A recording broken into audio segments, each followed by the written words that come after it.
Zathura by Chris Van Allsburg.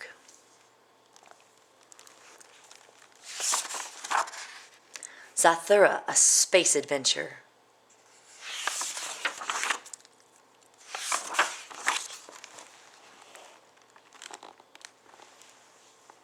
"Mom!"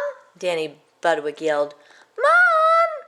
Walter and Danny's mother stopped at her son's bedroom door. "Walter," she said, "get off your brother. Honestly, if you don't stop pulling on his nose like that, it'll end up looking like an elephant's truck." "Oh, yeah?" said Walter. "Then he'll need the ears to match." And he let go of Danny's nose and grabbed his ears. "Enough!" Mrs. Budwig yelled. "Danny started it. Look what he did!" Walter yelled, picking up his walkie-talkie. The antenna was dangling by a wire. "See, he breaks everything." "I'm sure he didn't mean to," Mrs. Budwig said. "Was an accident," Danny mumbled. From downstairs, Mr. Budwig called to his wife. "We're gonna be late." Mrs. Budwig gave her sons a kiss goodbye. "I set some dinner out in the kitchen. Dad and I shouldn't be too late." "Can't you take him with you?" Walter whined.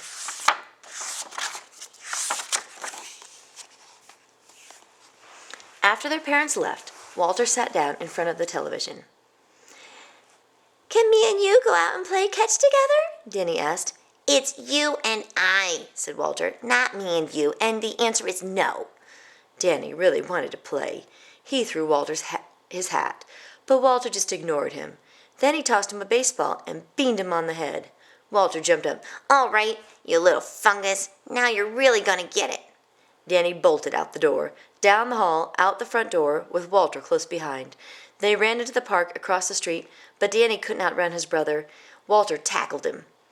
"I'm telling," Danny squealed, as Walter got a grip on his nose and pulled. Then he let go. Hey, what's that?" he said.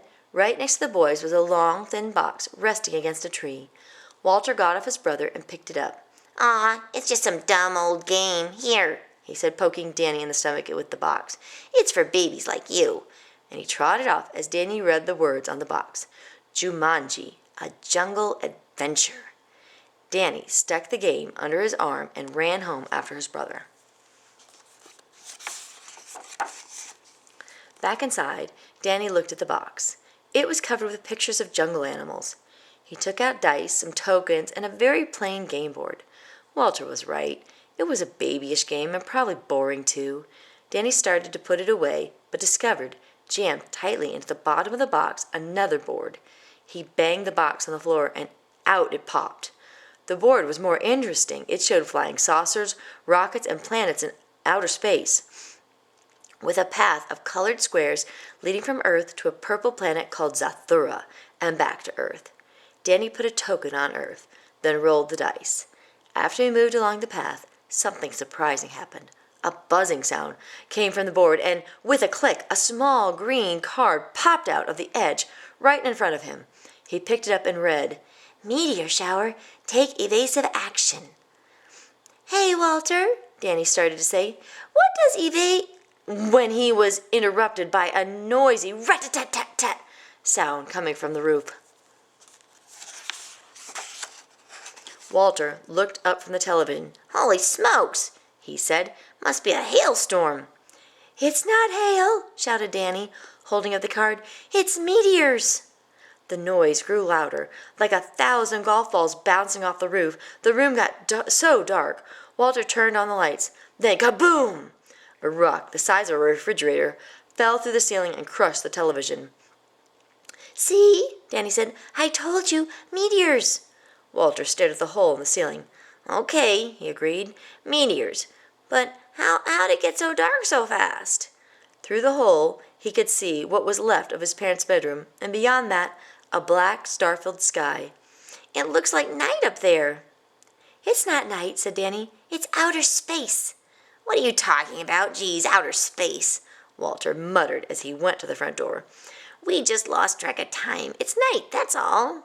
He threw open the door and almost took a step outside before he realized there was no outside there anymore.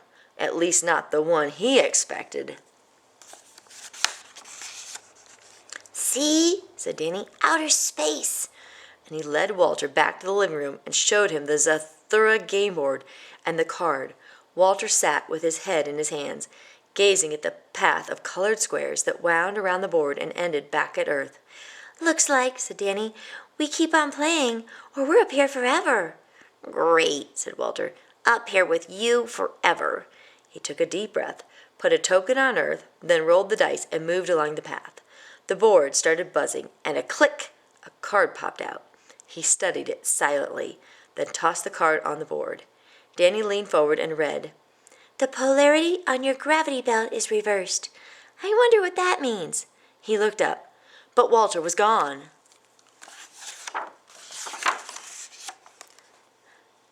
"Walter?" He called out.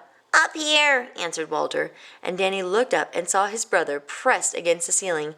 "I've lost my gravity."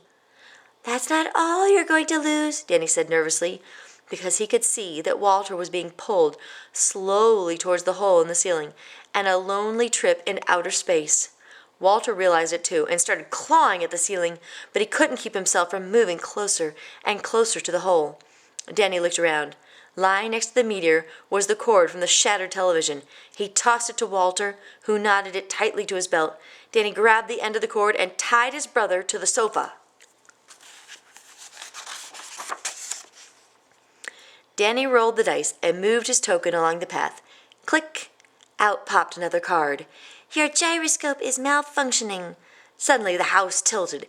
Everything in the room slid to one side, and Danny got buried under a mountain of furniture. He slowly dug himself out, clutching the game, only to find that Walter was floating back towards the hole in the ceiling. Danny tied him to the sofa again and handed up the dice.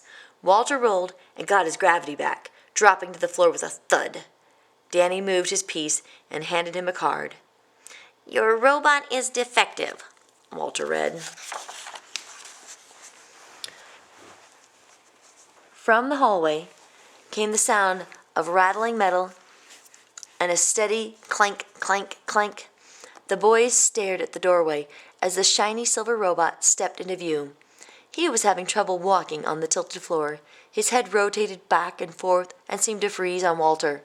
The robot's eyes lit up, and he spoke in an odd, mechanical voice. "Emergency! Emergency! Alien life form must destroy." His claw-like metal hands snapped open and shut. "Uh-oh," Danny whispered. "I think he's talking about you." Fortunately, when the robot stepped forward, he missed the door, banged into the wall, and fell to the floor. He got up and did it again, and then again. "Better hurry up and roll," said Walter, "before he makes it in here." Danny rolled the dice and took his card. "You passed too close to Sosaurus 3. Gravity greatly increased." The room began to level out, but something strange was happening to Danny. Walter looked at him. "Holy smokes," he said. Danny was getting shorter and wider, too. Soon he was about the shape and size of a large beach ball. "Walter," he said in a low voice, "I feel very heavy." "Destroy alien life forms," the robot repeated from the hull as he picked himself up again. This time he made it through the door and headed for Walter. Danny yelled to his brother, "Push me." "What?" said Walter. "Push me," Danny yelled again. "Just push me." Walter bent down and gave his brother a shove. Danny rolled across the room like a giant bowling ball, knocking the robot over, flattening his legs. "Did I get him?" asked Danny, who couldn't see because he'd rolled up against the wall and was upside down. Walter pushed him back to the game board. "You sure did," he said, patting his brother's head. "You were terrific." Walter picked up the dice and rolled. He took his card, and his hand trembled as he read, "Zorgon pirate ship launches photon attack." Through the window, the boy saw a spaceship. 2 points of light shot from the ship and headed directly for the Budwig's house. The first one hit the chimney and sent bricks falling into the fireplace. The second hit the upstairs bathroom. Water began dripping down from the hole in the ceiling. Walter handed the dice to Danny, who was having a hard time lifting his short, heavy arms. He rolled, and as Walter moved his token for him, he slowly returned to his normal shape. A card popped out. Danny read it silently. "This is bad," he said. "Zorgon pirate boards your vessel." The room shook as the spaceship banged up against the house. The boys heard footsteps on the roof. Through the opening in the ceiling, they saw someone or something climb through the hole in the roof and enter the room above.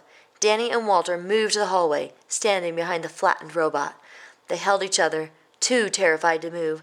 A humming sound came from their feet. They looked down and saw the robot's eyes light up. He lifted his head, fixed his eyes on the hole in the ceiling, and spoke. "Alien life forms must destroy." His claw-like hand twitched, but he couldn't get up. Danny and Walter helped him to his feet. He staggered forward as the pirate's scaly tail and lizard-like legs swung down from the hole. The robot lifted one of his claws and snapped it sharply against the creature's tail. The Zorgon howled, jerking himself back through the hole with the robot still attached. He thrashed and wailed, banging against the walls overhead. Then, minus one arm, the robot dropped down from the hole. The boys heard the Zorgon scramble across the roof and saw the flash of his rocket as the ship sped away. It seemed hopeless. The robot's eyes were dark again. They'd been playing almost 3 hours, and their tokens rested a galaxy away from Zathura and twice that far from Earth. "We're never gonna make it," said Walter. "Sure we are," answered Danny, and he handed the dice to his brother. "Me and you together. We can do it." Walter cradled the dice in his hands and sighed. "You and I," he said wearily. "You and I." He looked at his little brother, who was grinning. "That's right," said Danny. "Together." Walter rolled the dice, a 1 and a 2. He moved his token to the only black square on the board. The card popped out. "You have entered a black hole," Walter read. "Go back in time. 1 hour for each mark on the dice." He jumped up and looked around the room. "You see any black holes?" His brother pointed to the floor. A black spot was slowly spreading under Walter's feet, like a perfectly round puddle of ink. At first, Walter thought he was sinking into it, but it was the hole that was rising. He tried to run, but could not feel his feet. Then, as the hole rose higher, he couldn't feel his legs either. "What's going on?" he cried. Danny looked below the disc-like hole. "Walter," he said, "the bottom part of you is gone." And as the hole rose higher and higher, there was less and less of Walter, until only his head remained.